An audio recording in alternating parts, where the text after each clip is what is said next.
Breaking news এই মুহূর্তে ফের ভূমিকম্পে কাঁপলো শিলিগুড়ি। শিলিগুড়িতে মৃদু কম্পন অনুভূত হয়েছে। আরো একবার জানাই, ফের ভূমিকম্পে কাঁপলো শিলিগুড়ি। শিলিগুড়িতে মৃদু কম্পন অনুভূত।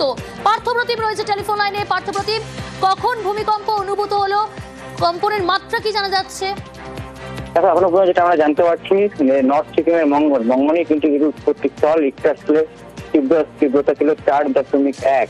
এবং এই নর্থ সিকিমের এই মঙ্গনে এর আগেও কিন্তু একাধিকবার ভূমিকম্প হয়েছিল। সবচেয়ে বড় ভূমিকম্প হয়েছিল 2011 সালে এই মঙ্গনে। তো সেবারও কিন্তু বেশ কয়েকদিন হয়েছিল। স্বাভাবিকভাবেই একই তো সকাল থেকে আকাশ মেঘলা রয়েছে। দিনভর বৃষ্টির পর এই রাতে ভূমিকম্প অনুভূত হয় শিলিগুড়ি সহ পাহাড়ি এলাকায় দার্জিলিং, কার্চিয়াং, কালিম্পং এবং আশপাশের জেলাগুলিতেও কিন্তু সমতলে বেশ কিছু জেলাতেও কিন্তু এই ভূমিকম্প অনুভূত হয়। স্বাভাবিকভাবেই একটা আতঙ্ক ছড়িয়ে পড়ে। দিনভর বৃষ্টির পরে কিন্তু এই ভূমিকম্প অনুভূত হলো।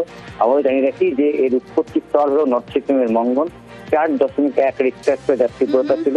এবং আমরা জানি যে গত মাসেই কিন্তু বেশ কয়েকবার ভূমিকম্পে কেঁপে উঠে গোটা সিকিম সহ উত্তর। বেশ পার্থপ্রতিম, ফের ভূমিকম্পে কাঁপলো শিলিগুড়ি। শিলিগুড়িতে মৃদু কম্পন অনুভূত। সিকিমের ভূমিকম্পে কাঁপলো শিলিগুড়ি।